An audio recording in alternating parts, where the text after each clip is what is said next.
चार तरीके से एक अमीर सोचता है और चार तरीके से एक अमीर बनता है। ये क्या है चार तरीके, या क्या है ये चार फैक्टर, ये चार है फंडामेंटल्स। और मुझे इस वीडियो में बताना है, और ओनली मैं इस वीडियो में बताऊंगा, इसके अगले बताऊंगा, पर बताऊंगा ज़रूर कि आपके आसपास का वातावरण बहुत महत्व रखता है आपकी ज़िंदगी के लिए। अगर आप यूँ सोचते हो, ये क्योंकि मैं पढ़ा हुआ व्यक्ति हूँ, ठीक है, तो पढ़ा हुआ व्यक्ति हूँ, तो मैं आपको बता दूँ कि अगर आप यूँ सोचते हो कि मेरे आसपास गरीब लोग रहते हैं, मूर्ख लोग रहते हैं, तो एक चीज़ बता दूँ मैं, इन्फ्लुएंस दो तरीके से हो जाता है। एक होता है इन्फ्लुएंस ऑफ गुड, एक होता है influence of bad, influence of rich या influence of poor. Influence of poor मतलब कि जो सामान्य व्यक्ति कर रहा है सब कुछ, मैं भी उसी चाल में चल रहा हूँ। इन्फ्लुएंस ऑफ गुड या इन्फ्लुएंस ऑफ रिच मतलब कि ये कि जो चीज़ मुझे बेहतर लग रही है वो चीज़ मैं कर रहा हूँ,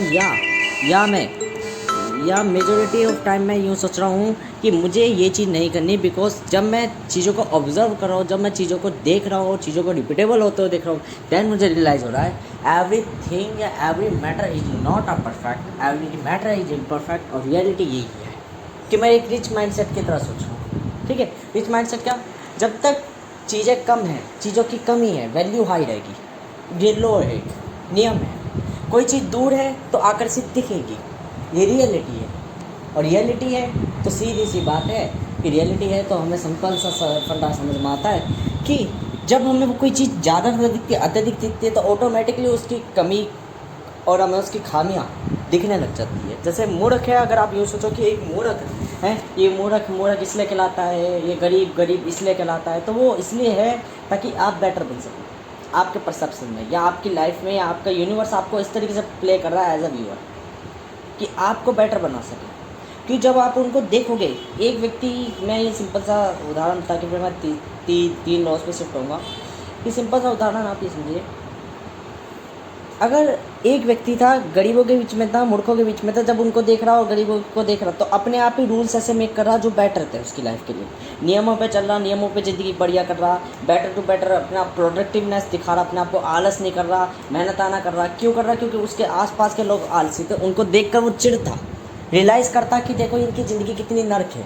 तो ऑब्ज़र्व करना, एक अपने में ऑब्ज़र्व करना, यार मैं आलस करूँ, तो इससे बहुत छुटकारा पाना मुश्किल हो जाता है। पर दूसरे को देख कर देखो ये गलती कर रहा है, मैं नहीं करूँ ये गलती, ये बहुत ईजी होता है, ईजी पार्ट होता है लाइफ का, कि दूसरे को देख लो, एक बार रियलाइज़ कर लो कि दूसरे क्योंकि देखो हकीकत में क्या है, आलस के मज़े हमें आ रहे होते हैं, पर जब कोई दूसरा आलस कर रहा होता है ना, दूसरे को देख के इरिटेशन होती है।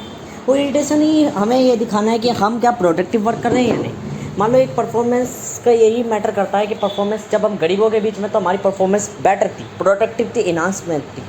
जब हम उन गरीबों से या पुअर पर्सन या मूर्खों से अगर हम अलग हो गए, तो क्या हुआ, हमारी परफॉर्मेंस में गिरावट आई, हम भी उनकी तरह मूर्ख बन गए, हम भी उनकी तरह क्या बोलते हैं, एक सामान्य व्यक्ति बन गए, क्योंकि अब हमें कोई इन्फ्लुएंस करने वाला व्यक्ति रहा नहीं जिसको देख के हम प्रभावित हो कि हाँ हम इनसे अलग है कुछ, अब वो रहा नहीं। तो ये न्यूट्रल फेज था जहाँ पे हम सामान्य लाइफ जिएंगे, सामान्य जीवन जिएंगे, जहाँ हमें क्या बोलते हैं, सही गलत का अनुमान नहीं होगा। फिर एक वो हो गया कि हम अब न्यूट्रल भी नहीं रहे, अब हम गरीबों से हट के अमीरों के बीच में चले गए। तो अमीरों के बीच में फिर आप सीखना बंद कर दोगे, हकीकत मैंने बता दी, आप सीखना बंद कर दोगे, अमीरों की चालें चलने लग जाओगे और गुड के तरफ फेवर हो जाओगे, मतलब कि एक पुअर व्यक्ति कहलाने लग जाओगे, सामान्य व्यक्ति, साधारण व्यक्ति। यदि आप ये सोचो कि कोठी वालों के बीच में रह के मैं कोठी वालों की संगति अपना लूँगा, उनकी रंगत अपना लूँगा मैं, तो ठीक है, आप रंगत अपना लोगे, पर चैन कभी नहीं पा पाओगे जो गरीबी में पाया था। क्योंकि गरीबी में सिर्फ एक ही दिक्कत थी कि पैसा नहीं था। साधारण रूप में केवल पैसे के डायमेंशन का बता रहा हूँ, मनी डायमेंशन में बता रहा हूँ केवल, कि पैसा नहीं था तो पैसे के बारे में चिंता था, पैसा आती सब चीज़ों के बारे में चिंतन होने लग जाएगा। ऐसी ज़िंदगी कभी भी एक चीज़ में सुख नहीं होती, पर गरीबी में अधिकतर चीज़ें सुखी होती है, क्योंकि खुशी होती है, परिवार होता है, सब कुछ होता है। अमीरी में आते आते पैसा तो आ जाता है, पर बाकी सब चीज़ें चली जाती है। ये लाइफ है, लाइफ लेती देती है कुछ। तो तीन लोग क्या है नेचर के, पहला लो तो ये है साधारणतः से बात कि नेचर खुद झूठ बोलती है, नेचर कभी खुद सच्चाई नहीं बताती। क्या सच्चाई नहीं बताती, ये चीज़ें मैं डीपली बताऊंगा इस वीडियो में, पर मेजरली मैं तीन ही चीज़ें बताऊंगा, ये सारी चीज़ें बताऊंगा। नेचर क्या कभी सच्चाई नहीं बताती, नेचर ये सच्चाई नहीं बताती रियलिटी में कि देखो वो आपसे झूठ बोलती है, एवरी टाइम आपसे झूठ बोलेगी। क्यों बोलेगी? ताकि आप डेवलप हो सको, आप बेटर बन सको। अगर आप सब कुछ जान जाओगे तो आप योग्य नहीं बन पाओगे, कभी भी कैपेबल नहीं बन पाओगे जो वो चाहती है। इसलिए वो कभी भी आपको पूरी चीज़ें नहीं बताएगी, आपको प्रिडिक्टेबल वर्ल्ड में नहीं रखेगी। आपके नज़र में वो सब चीज़ अनप्रिडिक्टेबल चलेगी, कि जैसे कि मुझे नहीं पता कैसे चल रही, पर मैं ये रोल प्ले कर रहा हूँ लाइफ का, ठीक है। फर्स्ट चीज़ तो ये होगी। और दूसरी चीज़, नेचर कभी भी परफेक्ट है नहीं, वो इम्परफेक्ट है।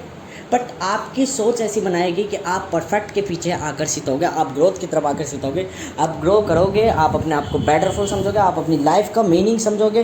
बट रियलिटी में लाइफ का मीनिंग नहीं है, ये रियलिटी है।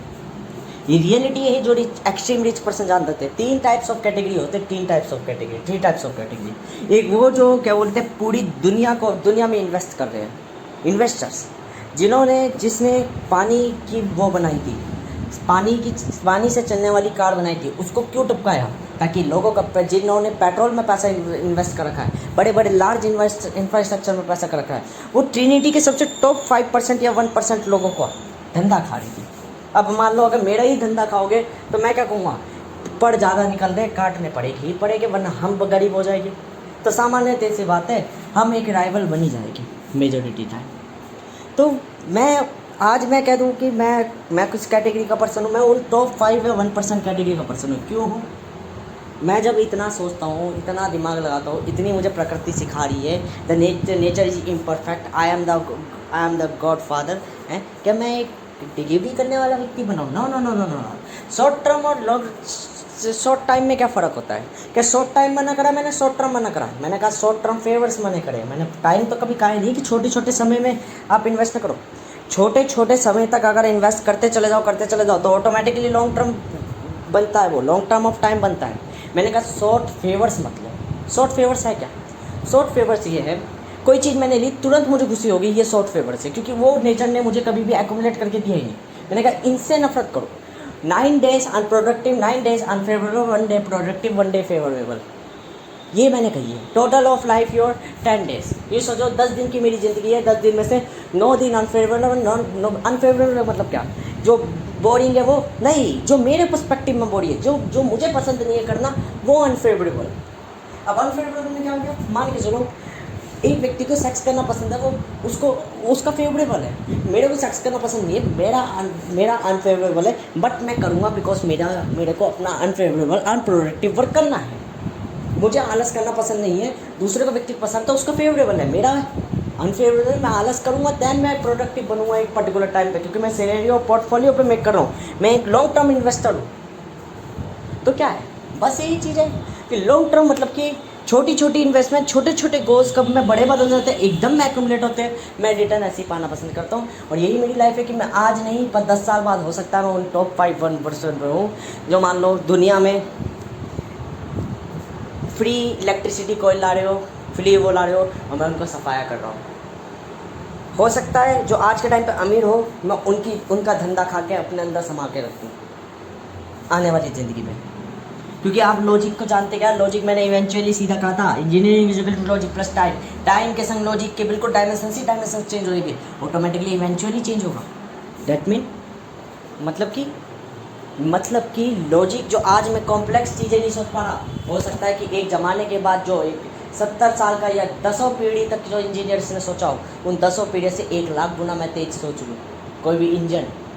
क्यों? मैंने कहा पर्टिकुलर टाइम पे एक सिनेरियो में कैसे प्रोडक्टिव बना जाता है। प्रोडक्टिव का मतलब एक हद के बाद परफेक्ट भी कहला जाता है पर्टिकुलर सिनेरियो सर्कमस्टेंस में, और पर्टिकुलर सिनेरियो मेक करना ही एक इन्वेस्टर या एक जीनियस का काम है।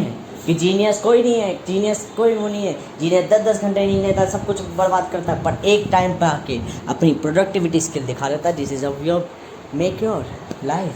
कैसे मेक करता है लाइफ को, कैसे बिल्ड करता है लाइफ को। 3 चीज़ें होती है लॉजिक में। ब्रेक होता है तोड़ना, बेंट मोड़ना, और बिल्ड जोड़ना। ब्रेक, बेंट और बिल्ड, ये लॉजिक कहलाता है। लॉजिक को मेक करते हैं न्यू बाय न्यू टाइम के साथ, ठीक है।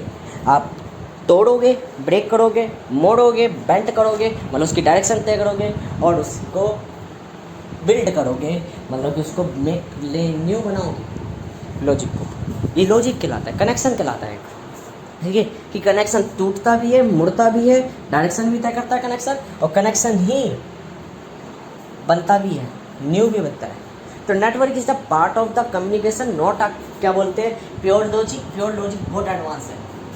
अब सोचो केवल प्रीफ्रंटल कॉर्टेक्स का काम है लॉजिक का, नहीं, वो रिफाइनरी काम कर रहा है लॉजिक का, सिर्फ लॉजिक को सोच रहा है, टिंकरिंग कर रहा है। मेन काम फ्रंटल लोब का ये है, लॉजिक को किस तरीके से मेक करना है।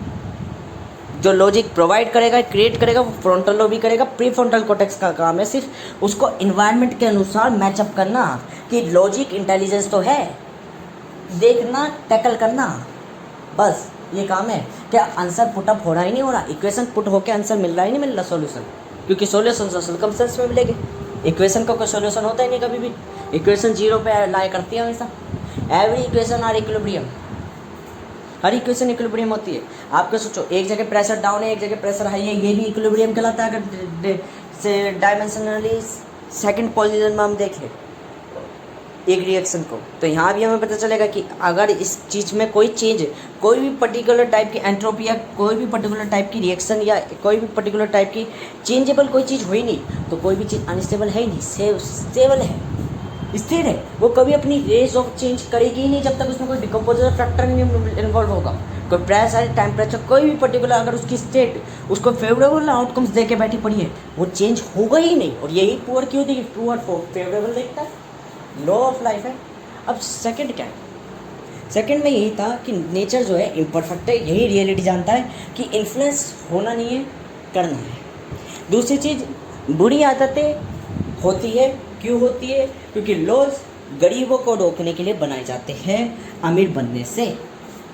ये चीज़ मतलब नेचर का फर्स्ट लॉ ये है, वे आपसे झूठ बोलेगी, वो आपको पूरी सच्चाई नहीं बताएगी, जो कि लॉज में चलता है। दूसरी चीज़, नेचर इम्परफेक्ट है, दुनिया के लिए परफेक्ट बनेगी। एक रिच पर्सन पर समझ जाएगा क्या परफेक्ट और क्या इम्परफेक्ट है। तो थर्ड लॉ, लास्ट लॉ, जो नेचर से आपको समझना है एक रिच माइंडसेट वाले पर्सनालिटी को, रिच माइंडसेट वाले पर्सनालिटी को, तो कोई संबंध नाम की कोई चीज़ नहीं होती, कोई रिलेशन नाम की कोई चीज़ नहीं होती।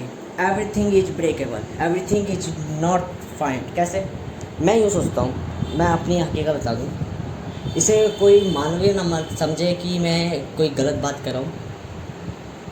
कहने को मैं बहुत ऐसा व्यक्ति हूँ जो कदाचित भी सेक्स करना पसंद नहीं करता, रिलेटिवली मैं नहीं पसंद करता, मुझे नहीं इंटरेस्ट है गर्ल्स वगैरह इन सब चीज़ों में नहीं इंटरेस्ट है फेवरेटली। मेरा इंटरेस्ट कहाँ होता है, जैसे फीमेल बिहेवियर जानना, अनुमान लगाना। तो इसमें मेरी एक ट्रेट ये भी है कि दुनिया मुझ पर इस मामले में हंसती भी है, आप हंसती थी भी। एक आधी बार शब्द में मैं रियलिटी कहता था कि कल को मान लो कोई मेरी गर्लफ्रेंड है, या कल को मान लो कोई मेरी वाइफ है, ठीक है, मैं एक वाइफ के हद के पार, क्योंकि मैं भारत में बन पाऊँ तो सीधी बात है कि मैं प्योरिटी को ज़्यादा वो देता हूँ प्रायोरिटी, मतलब कि भाई पवित्रता को बहुत प्रायोरिटी देता हूँ कि लॉयल रहो, ठीक है ना। परंतु मेरी एक ये भी रियलिटी है कि कल को कोई मेरी वाइफ के संग सेक्स कर रहा है और मेरी वाइफ कर रही है, तो मैं कोई लीगल एक्शन कोई कुछ नहीं लूँगा। मैं ऑब्जर्व करके केवल कॉपियों में लिखता रहूँगा क्या बिहेवियर, क्या मेंटेलिटी, क्या साइकोलॉजी है। ये कोई मजाक नहीं है, पर मैं ये रियलिटी बताऊँ, मुझे कोई फ़र्क नहीं पड़ता, कोई फ़र्क नहीं पड़ता। मुझे मान सकता हूँ मैं ह्यूमन बिहेवियर में आके एरोगेंट हो जाओ, वो हो जाओ, पर रियलिटी मेरी ट्रीट यही है कि मैं उस टाइम पे ये हो सकता है कि मैं अगर कोई चीज़ लिख रहा हूँ, पढ़ रहा हूँ, तो मेरी बीवी के सामने, मेरे सामने कोई सेक्स कर रहा हो, मुझे कदाचित फ़र्क नहीं पड़ता। परंतु तभी जब मेरी बीवी की इच्छा हो वो किसी से नहीं कर रही हो, यदि उसके संग बलात्कार कर रहा हो, तो मैं सीधी सी बात करता हूँ, मैं पूरी दुनिया को मारता चला जाऊँगा अंत तक, क्योंकि मैं फिर अपने नियमों पे आ जाऊँगा प्राकृतिक। तो प्राकृतिक नियमों से बांधे मैं ये चीज़ें नहीं मानता। अगर मेरी बीवी कल को धोखा दे रही है, तो मैं सीधी सी बात है, मैं उस अपॉर्चुनिटी का फ़ायदा उठा के मैं फीमेल बिहेवियर लॉस लिखूँगा। इसलिए मैं कहता हूँ कि मुझे कोई फ़र्क नहीं पड़ता, कोई भी रिलेशन हो, every type of relation, I don't care relatively. और दूसरी चीज़, मैं फीमेल भी नहीं रखता, बट एक चीज़ बता दूँ, जब मैं पैसा कमाने लग रहा हूँ, जब मैं क्या बोलते हैं एक रिच मेंटेलिटी डेवलप कर रहा हूँ, तो मैं कई चीज़ें ऐसी देख रहा हूँ। आज मैंने जब बिरयानी खरीदने गया तो क्या ना, मुझे गर्ल्स में या किसी भी चीज़ में इंटरेस्ट नहीं है रिलेटिव, ठीक है, बट हमारा इन्वायरमेंट हमें इफेक्ट करता है, कोस करता है, तो हम ये तय कर लेते हैं कौन सुंदर हो कौन गलत है, वो सॉरी गलत सही नहीं, कौन सुंदर हो कौन बदसूरत। बदसूरत को मैं बुरा नज़र से नहीं देखता, बदसूरत को न्यूट्रल देखता हूँ, और सुंदर को मैं यूँ देखता हूँ, सुंदर है पर एरोगेंट है। मैं डायरेक्ट अपने ऊपर एक पॉइंट सीधा सा ताड़ देता हूँ, मेरी मेंटेलिटी मुझे यूँ स्टॉप कर देती है, देखो इसमें आकर्षित होने की जरूरत नहीं, ये घमंडी औरत होगी, और रिलेटिवली घमंडी औरत होती है, क्योंकि मैं बिहेवियर और नाक के नक्षत्रों से समझ जाता हूँ। नाक और आँख के ये जो बीच वाला हिस्सा होता है, इधर से मैं समझ जाता हूँ कौन व्यक्ति एरोगेंट है कौन नहीं। ये हमारे फेशियल एक्सप्रेशन दिखाते हैं, शो करते हैं। मैं पढ़ा लिखा विद्वान व्यक्ति हूँ। विद्वान व्यक्ति का मतलब ये नहीं कि मैंने 10 किताबें पढ़ी, विद्वान व्यक्ति का मतलब ये है मैं नेचर को ऑब्जर्व करता हूँ। यही मेरा पढ़ा लिखा विद्वान है कि आई am the student of nature, I am the reflector of factor, वो मतलब आई am the factor of reflector, कि मैं एक नेचर ऑफ रिफ्लेक्टर हूँ, ठीक है। हाँ, नेचर को इनवेरिएबल फैक्टर कहते हैं, इनवेरिएबल्स फैक्टर्स, ठीक है ना। तो नेचर एक फैक्टरल भी है और आई एम द रिफ्लेक्टर, मतलब कि मैं नेचर से सीखता हूँ, रिफ्लेक्ट करता हूँ नेचर की तरफ, चाले चलता हूँ, और हर व्यक्ति चलता है, बट आई एम द सारी चीज़ें मेरी छाया है, सब चीज़ें मेरी आंखों से जिससे दिख रही है, इसलिए आई am the favourable student of nature, ठीक है। नेचर का सबसे ब्रिलियंट स्टूडेंट, ठीक है। मेजोरिटी ऑफ टाइम मैं अपनी सोल की बात कर रहा हूँ, ना कि अपनी बॉडी की। बॉडी तो अभी 10-20 साल की हुई है, पर गुण और चालें दिखने लगी आत्मा के तेज द्वारा, क्योंकि मैंने पहले बताया था कि मेरी कुंडलियाँ जो है सूक्ष्म रूप में जागृत होती है, इसलिए अहम पूर्ण निरंतर काल है, कालक हूँ मैं। अर्थात कहने का अर्थ ये है, ना मैं मानव हूँ ना मैं कोई जीव हूँ, ना मैं कोई अजीब हूँ, ना सजीव हूँ ना निर्जीव, अर्थात ना मैं ब्रह्मांड से एक्सिस्ट करता ना मैं ब्रह्मांड से परे एक्सिस्ट करता, अर्थात मैं पनपा हूँ केवल मन द्वारा। समझ चीज़ें मुझसे पनती हैं क्योंकि मेरी दृष्टि जानती है केवल केवल, और कहने को मेरे अनेकों जन्मों में अनेकों नाम है।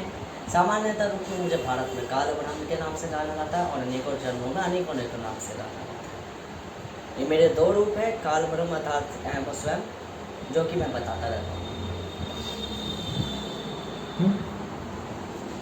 तो मुख्यतः मेरे को क्या बात करनी है, मुख्यतः मुझे ये बात करनी है कि देखो, मैं वहाँ पे वो हुआ तो मैं अभी bad nature of rich persons के बारे में स्टडी कर रहा था। स्टडी मतलब कि ऑब्जर्व कर रहा था नेचर से, ठीक है, पढ़ रहा था, ध्यान लगा रहा था कि हाँ चलो ये चीज़ है, तो आपस में चीज़ें वही घटने लग जाती है। लग रहा था कि मैं रिफ्लेक्टर ऑफ नेचर हूँ, तो नेचर भी तो रिफ्लेक्ट करेगा, कुछ ना कुछ लाइट इमिटेट करेगा, दैनी तो मैं रिफ्लेक्ट करूँगा, ठीक है ना। तो अब लाइट कभी भी स्ट्रेट पाथ नहीं चलती, मतलब परफेक्टली नहीं होती है, परफेक्ट होती है, पर रियलिटी में हमारी आंखों द्वारा परफेक्टेड वे प्रोजेक्टेड हो जाता है, ठीक है। ज़्यादा कॉम्प्लेक्स नहीं है, सिंपल सी है, कॉम्प्लेक्स तो बहुत आ गया है।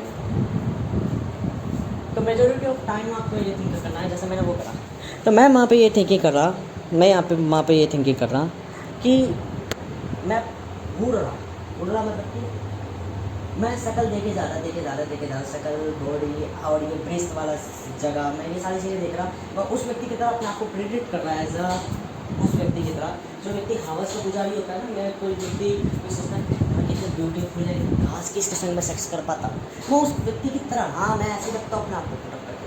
मैं उस टाइम पर कोई ऐसे नहीं सोचता था, मैं तो बिरयानी खरीद रहा था, वेजिटेरियन, ठीक है ना, तो मैं बिरयानी खरीद रहा था मेजोरिटी टाइम, तो मेजोरिटी टाइम मेरा ध्यान होता था। बट मैंने कहा चलो एक बार देखते हैं, क्योंकि मैं चीज़ें सीख रहा था, तो मैं वहाँ से कुछ चीज़ सीखना चाहता था कि प्रैक्टिकली रिलेशन को ब्रेक कैसे करा जाए, ठीक है। तो मैंने वहाँ पे सीखा ओवरऑल टाइम कि मैं ब्रेस्ट देख रहा, मैं मुख देख रहा, मैं सारी चीज़ें देख रहा, मैंने कहा एक भी खामी तो है नहीं, मेजोरिटी मतलब कि इवेंचुअली कोई भी खामी तो है नहीं, चेहरा अच्छा है, सब कुछ है, सब कुछ बढ़िया, बिल्कुल लुकिंग बॉडी, लुकिंग फिगर, ये सब कुछ ठीक है, बस बट एरोगेंट है। मेरे दिमाग ने पहले ही उंगल डाल दी, एरोगेंट है, ठीक है। अब नॉर्मल हो गया, नॉर्मल मतलब कि जैसे मैंने कहा एरोगेंट है, तो सीधी बात है आई डोंट लाइक हर, मैं फिर पसंद नहीं करता, ठीक है ना, क्योंकि बॉडी में कोई भी निशान हो, बॉडी में कोई भी वो हो, बॉडी में कोई वो हो, तो या मैं परफेक्ट थिंक करता हूँ। परफेक्ट थिंक इसलिए करता हूँ ताकि मैं किसी चीज़ से कनेक्टेड ना हो। क्यों? परफेक्ट नाम की कोई चीज़ है नहीं, मैं ये रियलिटी जानता हूँ, और परफेक्ट थिंक इसलिए करता हूँ, परफेक्ट वांट इसलिए करता हूँ ताकि कोई चीज़ से मैं रिलेशन ना बना पाऊँ। मैं अपने आप को बेटर लुकिंग फुल या गुड लुकिंग इसलिए नहीं बना के रखता, मैं अपने आप को आवारा या क्या बोलते हैं नालायक इसलिए बना के रखता हूँ ताकि कोई पटाने का मौका ही ना मिले। सीधी बात। मेजॉरिटी ऑफ टाइम मेरी थिंकिंग हमेशा नेगोशिएट करती है, ना कि मैनिपुलेट करती है किसी चीज़ को। मतलब कि ना चाहकर भी नेचर ऑफ इन्फ्लुएंस करता हूँ मैं चीज़ों को, कि मैं अपनी पर्सनैलिटी इस तरीके से बनाता हूँ कि कोई आकर भी ना पढ़ सके। सीधी सी बात, ठीक है।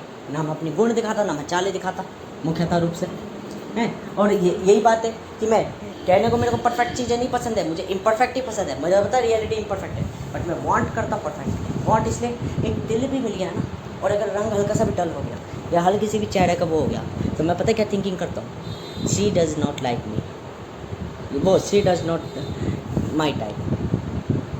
वाई?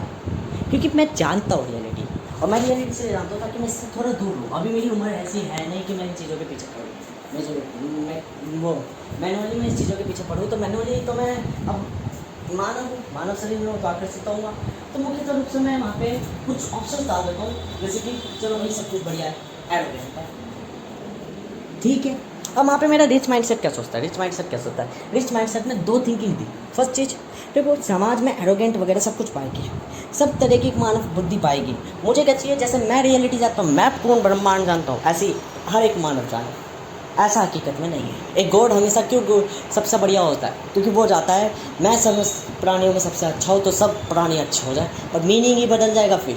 और मैच्योरेशन किस्म की अकल आती है कि रियलिटी में ज़रूरी नहीं हर कोई अच्छा हो, ठीक है, ज़रूरी नहीं हर कोई अच्छा हो, जैसे है लोग उनको स्वीकार करो, ठीक है। तो मैंने कहा ठीक है यार, ये एरोगेंट है, कोई दिक्कत नहीं। अब मैंने वहाँ पे फर्स्ट क्वेश्चन तो ये कहा, देखो अवगुण हर किसी में, ठीक है, इम्परफेक्ट हर किसी में, तो ये है मैच्योरेशन ऑफ इम्परफेक्ट, ठीक है। कि फर्स्ट लॉ तो यहाँ पे, सेकंड लॉ तो यहाँ पे ब्रेक कर गया कि इम्परफेक्ट तो हर चीज़, ठीक है। फर्स्ट चीज़, रूल्स ब्रेक करने वाला लो मतलब कि कोई मैटर नहीं करता। एक काम करो, इसके दिमाग में कल को मान के चलो तुम पे पैसा है, सब कुछ वो है, 50,000 या 1 लाख की 1.5 लाख की गड्डी लेके जाओ, कॉन्फिडेंटली बात कर लो, मैं तुम्हारे से सेक्स करना चाहता हूँ, ये मेरी पेमेंट, मतलब पेमेंट नहीं, मतलब इस तरीके से बोलो डायरेक्ट। मेरे को बोलना आता है कि देखो मैं तुम्हें लाइक करता हूँ, और मैं ये तुम्हें एज अ गिफ्ट देना चाहता हूँ, एज माई, मतलब कि अलग तरीके से हो जाता है। अभी मेरे दिमाग में इसलिए नहीं आ रहा क्योंकि मैं ज़्यादातर इन चीज़ों में नहीं सोचता, मैं ज़रूर करता। तो मैंने कहा दिमाग बदला जा सकता है, एक शरीफ लड़की को भी रंडी बनाया जा सकता है। देखो मुख्यतः रूप से ये शब्द गंदे लग रहे हैं, पर मैं वास्तविकता बताता हूँ। मुझे खुद नहीं पसंद, मुझे खुद नहीं लाइक है ये चीज़ें ये करनी, क्योंकि ये मानव के कर्म है, ये मेरे कर्म नहीं है। मुख्यतः रूप से ये साधारण मानव की चेतना होती है। मैं उस चेतना पे अपने आप को रख के देख रहा हूँ कि वो कैसे चिंतन करता है, ठीक है। तो सपोज़ करो एक बैड करेक्टर है, वो इन्फ्लुएंसर पर्सन, मैं उस थोड़ा ऊपरी लेवल सोच रहा हूँ कि एवरी वुमेन को रंडी या वैश्या बनाया जा सकता है, और यह हकीकत है। एवरी सर्कमस्टेंस आपका माइंड सेट रीमैप कर सकता है, रीडिज़ाइन कर सकता है। और यही चीज़, अगर वो लड़की एरोगेंट है, वो लड़की मेरी जैसी बॉडी को नहीं पसंद करेगी, पैसे को तो पसंद करेगी, फेवरेबल को पसंद करेगी। एक दिन का मौका दो कि सोच लो, 1 रात के 1.5 लाख जो एकदम में नहीं आएगी, मौका दो, अगले दिन तुम पे कॉल आएगी ही आएगी। बिकॉज लालच नाम की चीज़ होती है, अहंकार नाम की चीज़ होती है कि एक रात ही तो बितानी है, बस 1 रात का तो दिन गया। थर्ड दो यहाँ पर नेचर का काम करता है, किसी भी चीज़ से रिलेशन मतलब सिंबल नाम की कोई चीज़ नहीं होती, लॉजिकल नाम की कोई चीज़ नहीं होती, बस रेप करा, छोड़ा और कल्टी। अब यहाँ पे और चीज़ें, मान लो वो किसी की वाइफ है, किसी की 2 बच्चों की माँ है, उसके सामने ये अपॉलॉजी रखा, 1 दिन 2 दिन 3 दिन बिठे कॉल आए, या चौथी बार आपने अप्रोच करा दैन कॉल आए, बस मुँह का तोड़ के सेक्स करके। क्योंकि ये हकीकत है, कुछ जो मैंने अभी 3-4 दिन पहले जाना, कुछ जने पहले ज़माने में क्या होता था, ये जैसे फौजी वगैरह होते थे, जब ये बाहर जाते थे तो इनकी बीवी जो होती थी घर में ही तेवर वगैरह के साथ रियलिटी में सेक्स करना करती थी, अपनी डिजायर वांट मिटाने के लिए। तो ये हकीकत है कि ये हम सोचे या ना सोचे, हमारे माँ बाप ऐसे नहीं है, पर ट्रू वास्तविकता ये मैटर नहीं करती। वास्तविकता कहती है हवस, ये सारी चीज़ें मानवीय तत्व, ठीक है, मानवीय कारण। अमानवीय दोनों सपोज करो सेक्स कर लेगी, या ये मान के चलो मैं नहीं कर रहा क्योंकि मुझे ये सारी चीज़ पसंद नहीं है, ये चीज़ें मैं करता नहीं, किसी और से करवा दे, किसी और को 1.5 लाख रुपये दे कि जाके उसके संग सेक्स करे, पर रिकॉर्डिंग और वीडियो बना लेना चुपचाप मेरे लिए। क्योंकि हम जो अमीर एक्सट्रीम रिच पर्सन होते हैं वो खुद ये काम नहीं करते, बस हम वॉच करते हैं, हम ऑब्जर्व करते हैं कि मेंटेलिटी एक व्यक्ति की बदली कैसे जा सकती है। देखो कहने का आप इस चीज़ को देख के मेरे अंदर ये भी देख सकते हो, मेरे अंदर एक साइकिक ट्रेट भी है, एक साइको ट्रेट भी है, पर रियलिटी में मैं एक वास्तविक पर्सन हूँ। ठीक है, मेरे अंदर अच्छा बुराई सब है मैनुअली, क्योंकि सब चीज़ें मुझसे पलती हैं मुख्यतः रूप से।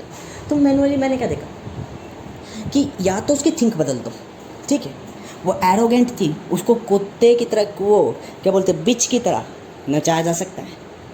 बिच मतलब सामान्यतः से बात, मैं सिंपल से बात करूँ जो मुझे अच्छा नहीं लगता कहने को, क्योंकि ये हकीकत में गंद शब्द कहलाता है, पर वास्तविक में नेचर कभी भी वो नहीं कहती। जैसे मैं एक बार कह रहा था अपने घर वालों को कि लड़का लड़का लड़का लड़का, लड़कियों का महत्व नहीं है क्या, परंतु हकीकत में क्या हुआ, एंड टू एंड मेरे को ही प्रकृति ने गलत कह दिया, क्योंकि मैं इमेच्योर था तो गलत मुझे कह दिया, और लड़का पैदा हो गया। और फिर बाद में क्या, मेरे को मेरी माँ कहती है देख देख देख हो गया ना लड़का, तेरी बात होगी ना गलत।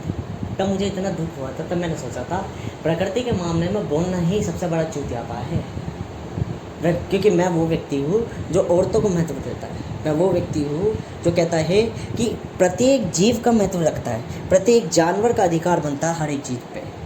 मैं वो व्यक्ति हूँ जो व्यक्ति कहता है कि मेरा पुत्र हुआ है, पुत्र, मैंने कहा तुम पुत्र में तो खुशी बना रहे हो, पुत्री पे क्यों नहीं खुशी बना रहे। तो मैं इच्छा रखता हूँ हे ईश्वर मुझे तो केवल पुत्री ही दे। क्यों? क्योंकि जो दुनिया नहीं चाहती वो मैं चाहता हूँ। ये कब रियलाइज़ हुआ, जब वो अत्यधिकता में बह जा रहे, तब मुझे रियलाइज़ हुआ, तब मैं इन्फ्लुएंस हुआ, तो मैं विरुद्ध चला, मैं अलग चला कुछ। तो ये मेरी रिच पर्सनैलिटी, रिच मेंटेलिटी है, ठीक ना। परंतु मैं हकीकत बता रहा हूँ, एक व्यक्ति का दिमाग बदला जा सकता है, एक व्यक्ति को फेवर देके उसको कुत्तियों की तरह उनके संग हरण करा जा सकता है, रेप करा जा सकता है, बलात्कार करा जा सकता है, परंतु उसकी स्वेच्छा से अगर स्वेच्छा से करोगे, उसको लालच में फंसाओगे, उसको क्या बोलते हैं अहंकार, उसके लालच अहंकार उसकी हवस के द्वारा प्राप्त करोगे, तो ये गलत नहीं है, क्योंकि वो उसकी स्वेच्छा है, वो अपना स्वार्थ देख के कार्य करती है। परंतु यदि उसके संग बलात्कार करोगे जानबूझकर, तो मैंने वो बात करनी चाहिए। और हाँ, 10 व्यक्तियों के संग सोने वाली औरत अपनी स्वेच्छा से वैश्या नाम से ही पुकारी जाती है, इसमें कोई गलत बात नहीं है। हाँ, पर अगर उसको बुरा लग रही है तो ये बात मत कहो, मुख्य रूप से मत कहो।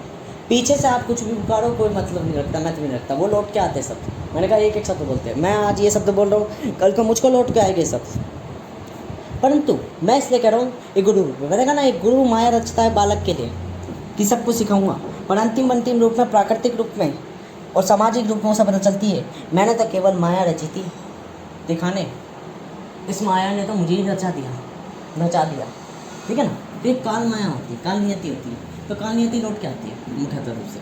तो इसमें तो नहीं। और पहली बात तो मैं बता दूँ, जब तक मेरी इच्छा है तब तक श्राप और वरदान मुझ पर काम करेंगे। मेरी इच्छा मिट गई, मैंने कह दिया कि अगर मेरे पे कोई श्राप चढ़ेगा ही नहीं, तो सांप की नौते को मेरी गर्दन में माला बन के आ जाएगी मुख्यतः रूप से, क्योंकि मुझ में क्या चढ़ेगी, मैं पूर्ण परिवर्तन का कारक हूँ कालिक रूप में। तो मैं तो ब्रह्मांड से परे हूँ पूर्ण रूप से, तो मुझ में तो चढ़ेगी। पर हाँ, मैं चीज नियमों का पालन करता हूँ, क्योंकि कोई स्वयं पालन करता हूँ, तो इस कारण से मना नहीं करता इन चीज़ों को, अत्यधिक रूप को भोगने को तैयार हूँ। इसलिए मैं सामान्य मानव से अलग भी कहलाता हूँ, प्रभावित नहीं कहलाता, इच्छा मुक्त व्यक्ति, निरंतर की पूर्ण पहचान, सत्यवादी और ज्ञान का पूर्ण भंडार कहलाता हूँ। तो मैंने यहाँ पे ये जानी कि हाँ बदला जा सकता है, और फिर नियमों को तोड़ने में और एक चीज़ जानी, एक क्यों लाखों का उपयोग करा जा सकता है। अब ये तो मैंने केवल लड़की के बारे में कहा था, इसे धन में भी कहा जा सकता है, इसको चालों में भी कहा जा सकता है, ये कहलाती है वास्तविकता। इसको मैं डीपली लिखूँगा एक पॉइंट को, पर ये मैंने जो मुख्यतः लिखे है साधारणता लिखे है। 4 फंडामेंटल क्या है, 4 फंडामेंटल ये है, फर्स्ट चीज़ जो एक व्यक्ति को चाहिए कि फर्स्ट जो चाहिए एक व्यक्ति को, वो चाहिए ये रहा, जो फर्स्ट चाहिए वो चाहिए कि देखो, एक अमीर व्यक्ति की सोच होती है कि वो इन्वेस्ट करता है ओनली लॉन्ग टर्म्स फेवर्स में, ना कि शॉर्ट फेवर्स में, और उसके अलावा एनीथिंग एल्स। मतलब कि छोटी चीज़ों में वो नहीं पसंद करता, छोटे छोटे सुख, आलस, या लालच या क्या बोलते हैं सुख, खुशी या ऐसी चीज़ जो रिटर्न नहीं दे रही, उन्हें वो पसंद नहीं करता। जैसे आराम करना, है ना, जैसे क्या बोलते हैं वो ज़िंदगी में एक्साइटमेंट लेना, है ना, ये कभी कभार चलते हैं। डेली जैसे कि मास्टरबेट करना, सेक्स करना, ये सब शॉर्ट टर्म है। ये सब मन के अंदर डोपामिन को एक्सट्रीम लेवल पर पहुँचाते हैं। ये एक्सट्रीमली और अत्यधिक चीज़ें शॉर्ट टर्म में कहलाती है। मान लो एक डब्बा है 1 किलो का, 1 किलो डब्बे में 1 ग्राम की तुम गोलियां डाल दो तो 1000 गोलियां हो जाएगी। एक एंटरप्रेन्योर को वो पसंद ही नहीं। एंटरप्रेन्योर कहता है भारी भारी चीज़ें डाल दो, 250 ग्राम की 4 बहुत है, वो मुझे फेवर दे देगी। तो वो कभी भी इन चीज़ों को शॉर्ट चीज़ों को नहीं पसंद करता, ऐसे शॉर्ट फेवर्स को नहीं पसंद करता कि डेली का रूटीन बन जाए, ये लाइफ टाइम चले, लाइफ टाइम नहीं, ठीक है, प्रेशर में नहीं रहता। इस लॉन्ग टर्म फेवर्स क्या, छोटी छोटी गोलियों को ही कम बदल देता है बड़ी गोलियों में, ठीक है ना। तो मेजॉरिटी ऑफ टाइम आपको समझना है वो discipline, consistency, real meaning of consistency एक लाइफ ऑफ टाइम तक, मतलब कि मैं 5 महीने तक ही कंसिस्टेंट रहूँगा एक्सरसाइज करने के बाद, 5 महीने के बाद एक दिन भी ऊपर नहीं करूँगा, बस ये उसकी कंसिस्टेंसी होती है। क्योंकि वो रियलिटी जान जाता है कि लाइफ परफेक्ट नहीं होती, लाइफ इम्परफेक्ट होती है, रियल होती है। Life is not a career, life is every time change, ठीक है। तो वो जान जाता है कि परिवर्तन जरूरी है, परिवर्तन नियम है एक रिच मेंटेलिटी का, ठीक है। प्रभाविकता हर चीज़ में होगे या न्यूट्रल होगे परिस्थितियों से बदल कर, ठीक है। दूसरी चीज़, buy and hold always time not money. वह मनी को फेवर नहीं देता क्योंकि मनी में दुनिया भागती है, वह समय को प्रायोरिटी देता है क्योंकि जानता है मनी क्या है। आज 1 लाख कमा रहा हूँ, 1 लाख से 10 लाख कमा रहा हूँ, 10 लाख से 20 लाख कमा रहा हूँ, 20 लाख से फिर 1 लाख कमा रहा हूँ, फिर 10 लाख कमा रहा हूँ, फिर 30-40 ऐसे चला रहा हूँ। वो कहता है टाइम मेक करूँ। आज मैं चलो मान लो पैसा नहीं कमा रहा तो चलो ठीक है कोई दिक्कत नहीं, आज मैं कोई स्किल सीख रहा हूँ, चलो ठीक है स्किल सीख ली, अब मैं स्किल सीख ली, चलो आज स्किल सीख ली, चलो कोई काम की नहीं, चलो आज इकोनॉमी पढ़ ली, चलो कोई काम की नहीं है, फिर पॉलिटिक्स पढ़ ली 3 महीने बाद, 3 महीने तक पॉलिटिक्स पढ़ ली, चलो कोई दिक्कत नहीं, अब मैंने क्या बोलते फिर से पैसा कमा लिया फिर से। अब ये क्या है, सेविंग भी जानेगा, ये हर एक चीज़ जानेगा और सब चीज़ों को बैलेंस पॉइंट में चलेगा। ये है रिच ऑफ डायमेंशंस कि डायमेंशंस में कैसे रिच हो जाता है मेजॉरिटी ऑफ टाइम, ठीक है। तो ये है by and hold always time not money. केवल पैसा नहीं, समय क्या है, कुछ नहीं है। समय बस हर एक चीज़ को एक बैलेंस पॉइंट में लेके चलना, नेचुरल तरीके से हर एक चीज़ में रिच बनना, ठीक है। तो समय एवरी टाइम आपका मेक होगा। समय स्टार्टिंग कहलाती है। समय 4 तरीके होते हैं, स्टार्टिंग भी होती है समय में, है, फिर जो बीत चुका वो समय भी टोटल काउंट में हो जाता है। फिर थर्ड समय क्या बोलते हैं, जो आने वाला है, मतलब जो पूरा ये सर्कमस्टेंस बेटा ये, और चौथा समय जो आने वाला है, मतलब कि एक तरीके से 4 टाइम है जो मेरे को बार बार मैं भी खुद कन्फ्यूज़ हो जाता हूँ बोलो टाइम पे। Third cheese, over the rules and found loop holes. वह रूल्स को ब्रेक करता है। सीधी बात, जो उसे दिख जाता है कि दुनिया हमें चूतिया बना रही है, दुनिया में झूठ बोल रही है, तो वो सच्चाई फाइंड करने लग जाता है, लूप होल्स खुद बना लेता है, ये आगे कहते हैं। यदि उसके अंदर उसे लगता है कि मैं इंजीनियरिंग नहीं जानता, तो वो इंजीनियरिंग वाले बंदों को ढूंढ कर उनको लीड करके अपना काम करवा लेता है, उनको फेवर देके अपना वर्क करवा लेता है। ये उसकी मेंटेलिटी कहलाती है। वह कभी भी यूँ नहीं कहता कि मैं ही दुनिया में सब कुछ हूँ, अहंकार नहीं करता। वो समझ जाता है कि मेरी एक लिमिट है, मैं एक इम्परफेक्ट पर्सन हूँ, पर मैं परफेक्ट बन सकता हूँ। ये उसकी एक मेंटेलिटी होती है। कैसे, मुझे नहीं आती भाई ऑपरेटिंग का काम, ना तो मुझे कोई चीज़ में वर्किंग करना आती, ना मुझे पोस्टर बनाना, ना वो आता, पर मेरे भाई को आता है। अब अगर मैं अपने भाई के पास डायरेक्ट कहूँगा भाई पार्टनरशिप कर लो, वो नहीं करेगा उल्लू का पट्टा, तो मैं क्या करूँगा, सीधी सी बात है, मैं उससे कहूँगा भाई मुझे एक दिक्कत आ रही है, ये कर दे मेरी। 2 बार 3 बार करी, फिर मैंने उसको पेमेंट देने लग गया, तो उसको भी लालच आ गया। बस यही मैंने मानवीय कारकों में फंसा दी, खुद नहीं फंसा। यही रियल लाइफ है, मीनिंग ऑफ लाइफ, कि मैंने अपने आप को स्वीकार करा, तरीके ढूंढे, और ये चीज़ है लाइफ में, ठीक है। और एक है म्यूचुअल इकोनॉमी, वही मैंने जो अभी एग्जांपल बताया। म्यूचुअल का मतलब क्या है, इकोनॉमी का बॉन्ड्स म्यूचुअल हो सकते हैं, फंड्स म्यूचुअल हो सकते हैं, इन्वेस्टमेंट म्यूचुअल हो सकती है, वर्किंग म्यूचुअल हो सकती है, मतलब एक से ज़्यादा व्यक्तियों के संग किसी चीज़ को बेटरली परफॉर्म करना, ये है म्यूचुअल इकोनॉमी। तो इस वीडियो में मैंने सब कुछ पहले बताया कि क्या है, क्योंकि जल्दी बताने में ऐसे ही होता है। अब क्या करूँगा, कुछ नहीं, बाद में इसको सुनूँगा और इसमें से चीज़ें रिफाइन करूँगा। डील नो सिर्फ नेचर के सिंपल से ही है कि नेचर, देखो पहली बात तो फर्स्ट लॉ है नेचर का कि नेचर झूठ बोलती है, नेचर अनप्रेडिक्टेबल है, ठीक है। अनप्रेडिक्टेबल दिखती है, मतलब कि नेचर कभी भी सच्चाई नहीं दिखाती, नेचर हमेशा इल्यूजन दिखाती है। इल्यूजन का मतलब ये है नेचर कभी भी परफेक्ट नहीं होती। नेचर कभी भी यूँ नहीं है कि फुल होती है। जैसे मान के चलो हमने कहा ये व्यक्ति कितना परफेक्ट है, ठीक है, तो रियलिटी में हमें समझना है कि वो परफेक्ट नहीं है, वो बस परफेक्ट दिख रहा है।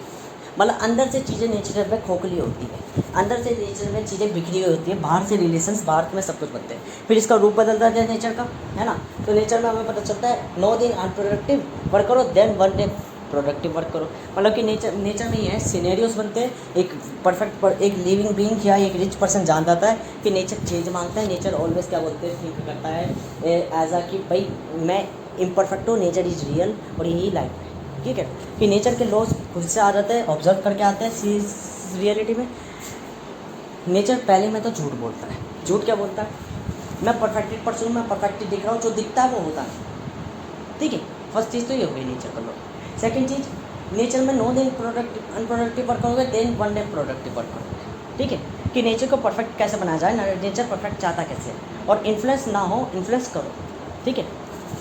और तीसरी चीज़, नेचर में कोई रिलेशन नाम की एग्जिस्ट नहीं करती। आप किसी के संग सेक्स करो, वो करो, बट ये चीज़ ध्यान रखो, अगर उसकी स्वेच्छा हो, मानवीय तत्वों के कारकों का, नियमों का पालन करो। नियम क्या है, मैंने किसी की माइंडसेट बदला, मेंटेलिटी बदली, उसको लालच दिया, उसके संग सेक्स करा, स्वार्थ दिया, तो उसमें उसका फेवर था, देन मैं उसको शॉर्ट टर्म्स रिटर्न्स दे के लॉन्ग टर्म रिटर्न ले रहा हूँ, मतलब कि उसके संग सेक्स करके उसको निपटा दे रहा हूँ, बट उस पर बच्चा नहीं छोड़ रहा। मेजोरिटी ऑफ टाइम ये थिंक करनी, मैं कुछ रिटर्न नहीं छोड़ रहा जो कल को मुझे लौटता है, ठीक है ना। तो मैं एक नियमों पे चल रहा हूँ कि मैं खुद इन्फ्लुएंस ना होकर उसको इन्फ्लुएंस कर रहा हूँ, मानवीय तत्व मुझ में भी है, मानवीय तत्व उसमें भी है। जब मैं जानता हूँ तो मैं अपने अंदर के मानवीय तत्वों को जान गया, मैंने अपने मानवीय तत्वों को कंट्रोल कर लिया, ह्यूमन एलिमेंट्स को कंट्रोल कर लिया। जब मैंने अपने ह्यूमन एलिमेंट्स को कंट्रोल कर लिया, लस्ट को, ग्रीड को, और वैनिटी, ईगो को, है ना, और क्या बोलते हैं एनवी को, अपने अंदर की ईर्ष्या को, ये कंट्रोल कर लिया, तो मैंने दूसरे की चीज़ों को इस्तेमाल करने लग गया, दूसरे की चीज़ों को इस्तेमाल वो यूज़ करने लग गया, ठीक है। तो लो ये है। और थर्ड चीज़ यही है कि रिलेशन मत बनाओ किसी भी चीज़ से। रिलेशन किसी भी चीज़ का नहीं है, आप एक बीवी के संग सेक्स करो या 10 बीवी के संग सेक्स करो, परंतु एक चीज़ ध्यान रखनी है, दिल नहीं दुखाना। नेचर का मैंने सबसे मुख्य चीज़ कही थी, भावनाएं, एहसास। नेचर का सबसे मुख्य तत्व है एहसास। एहसास जहाँ टूटेगा वहाँ चोट पहुँचेगी, नेचर रिटर्न देगी। सुख दुख बराबर रखोगे, कोई रिटर्न नहीं मिलेगा। एक अमीर व्यक्ति अमीर इसलिए कहलाता है क्योंकि वो इन चीज़ों का पालन करता है, सामान्य व्यक्ति पालन नहीं करता, वो दिल तोड़ देता है, नियम तोड़ देता है। मैंने कहा ना, सेक्स करना है इच्छा पे करो, वरना सेक्स तो ऐसे भी हो सकता था, पकड़ा 10 बंदों के संग और रेप कर दिया, बलात्कार कर दिया। जब एक व्यक्ति अपनी इच्छा ही नहीं करना चाहता तो वो सेक्स का मतलब थोड़ी ना होता है, वो आनंद भी नहीं देगा, बस आपकी हवस कहलाएगी वो, तो वो नहीं करना। वो मानवीय तत्व है कि आप अपने मानव के तत्व दिखा रहे हो। मैंने कहा ना, रूल्स ये करना है, इन्फ्लुएंस किसी को इन्फ्लुएंस कर रहे हो, खुद भी इन्फ्लुएंस हो रहे हो, ये नहीं चलेगा। खुद इन्फ्लुएंस मत हो, दूसरे को करो, ये चल जाएगा नहीं। और ना ही अगर ये करोगे, इसका उल्टा करोगे कि खुद इन्फ्लुएंस हो रहे हो, दूसरे को इन्फ्लुएंस नहीं कर पा रहे, तो क्या होगा, ये भी लाइफ बढ़ गया। आप न्यूट्रल कहलाओगे, शॉर्ट टर्म कहलाओगे, और ज़्यादा क्या होगा, आप दुखी रहोगे। पर लाइफ रिटर्न देगी, आप एक पुअर पर्सन कहलाओगे। पुअर का मतलब शॉर्ट टर्म में मज़े लेने वाले व्यक्ति हो जाओगे, और आप भी अपनी ज़िंदगी जी लो, और अधिकतर व्यक्ति यही जीते हैं, ठीक है। मैं कह रहा हूँ रिच पर्सन्स का बस ये है कि वो इन्फ्लुएंस नहीं होते, वो इन्फ्लुएंस करते हैं। पुअर पर्सन का वो है इन्फ्लुएंस होता है, इन्फ्लुएंस नहीं करता। बस मैं क्या हूँ, पुअर हूँ। क्यों, मैं अच्छे कपड़े नहीं पहनता, वो नहीं करता, गुड लुकिंग वो पर्सन नहीं बनता, तो क्यों मुझे इसमें नहीं रहना। मैंने कहा ना, जरूरी नहीं आप हर चीज़ के लिए लायक हो सकता है मैं एक चीज़ के लिए लायक हूँ, बाकी सबके लिए ना लायक। तो मैं नालायक रहना पसंद करता हूँ लड़कियों की कैटेगरीज में, क्योंकि मुझे नहीं पसंद है, आई डोंट लाइक, सीधी बात। अब मुझे कोई चूता का पट्टा कितना भी कहता रह गया था, तो मैं खुद ही चूता कहता हूँ। मैं अपनी लाइफ को जीता हूँ अपने अनुसार, ये मेरी लाइफ है, बट मुझे मेरी लाइफ के रिटर्न मिलते हैं, क्योंकि नेचर मेरा सेम है सबका। तो नेचर के एलिमेंट्स और नेचर के रूल्स सेम चलते हैं, बस यही है एक रिच पर्सन और एक पुअर पर्सन में, कि रिच और पुअर दुनिया के नज़र में भी रिच कैसे देखते हो, नेचर के बेस पर। अगर नेचर अलग अलग हो जाए, सबका लॉजिक सेम अलग अलग हो जाए, रूल्स अलग अलग हो जाए, तो नहीं दिखोगे, मैनुअली टाइम नहीं दिखोगे, तो ठीक है। तो कोई रिलेशन एग्जिस्ट नहीं करता, कोई चीज़ परफेक्ट नहीं कहलाती। तीसरी चीज़, शॉर्ट टर्म नाम की हर एक चीज़ होती है, लॉन्ग टर्म नाम की कोई चीज़ ही नहीं होती। लॉन्ग टर्म बस यही कहलाती है, अभी मुझे रिटर्न चाहिए नहीं, बाद में ले लूँगा, कोई दिक्कत नहीं, व्यापारिक रूप से, ठीक है। बस यही है कि लॉन्ग टर्म में मैं क्या करता हूँ, मुझे फेवर नहीं चाहिए अभी, मुझे खुशी नहीं चाहिए, बस यही लॉन्ग टर्म है, ठीक है। या यूँ कह लो 9 दिन अनप्रोडक्टिव 1 डे प्रोडक्टिव, या 9 दिन अनफेवरेबल 1 डे फेवरेबल, मेरे परसेप्शंस पर तय करेगा, ठीक है। दूसरी यही चीज़ है कि नेचर झूठ बोलती है, मेरे लिए अनप्रिडिक्टेबल है पर नेचर के लिए प्रिडिक्टेबल है लाइफ। अब इसमें मैं किसी भी चीज़ को चूज़ करूँ, मैं किसी भी चीज़ का उपयोग करूँ, किसी भी चीज़ का वो करूँ, क्योंकि एक बच्चा ही सोचता है मुझ में कोई खासियत नहीं है तो मैं उसके संग सक्सेस कैसे कर सकता हूँ, पर रियलिटी में कर सकते हो आप में यही खासियत है कि आप ये सोच पा रहे हो, बाकी जो जने ये भी नहीं सोचते कि मुझ में क्या कमियाँ हैं। आप ये सोच पा रहे हो आपके अपने अंदर कि देखो मुझ में, मेरे में ऐसी क्या खासियत है जो मैं उसके सक्सेस कर पाऊँ, या मैं अगर सब दुनिया ऐसे पा रही है तो मैं उस व्यक्ति को पाना चाहूँगा जिसको कोई नहीं पाना चाहता। तो यही आपकी कोमलता, यही आपको दिखा देती कि आप नेचर को फेवर देने को राजी हो, तो नेचर आपको फेवर देगी ही देगी। ये ऑलवेज यू थिंक कि नेचर ने आपके संग बढ़िया कर रखा है, आपका प्रेजेंट बढ़िया है, तभी आपकी संगति अच्छी है, आपकी परवरिश अच्छी है, मतलब आपका वातावरण अच्छा है, तभी आप ये विचार कर पा रहे हो। और मैं अपना ये विचार ऐसे गंद विचार क्यों कर पा रहा हूँ, क्योंकि मेरा वातावरण गंदा है, सामान्यतः सी बात है। मतलब नेचर को मैं अनफेवर दे रहा हूँ आजकल, तो नेचर भी मुझे अनफेवर दे रही है। रूल्स इज रूल्स, कि विधाता तो स्वयं की लिखी नीति में तक को बदल नहीं पाता, सृष्टि में आके हाँ अगर सृष्टि से बाहर है तब बदल देता है, क्योंकि स्वयं की नीति स्वयं को नहीं समाप्त कर सकती।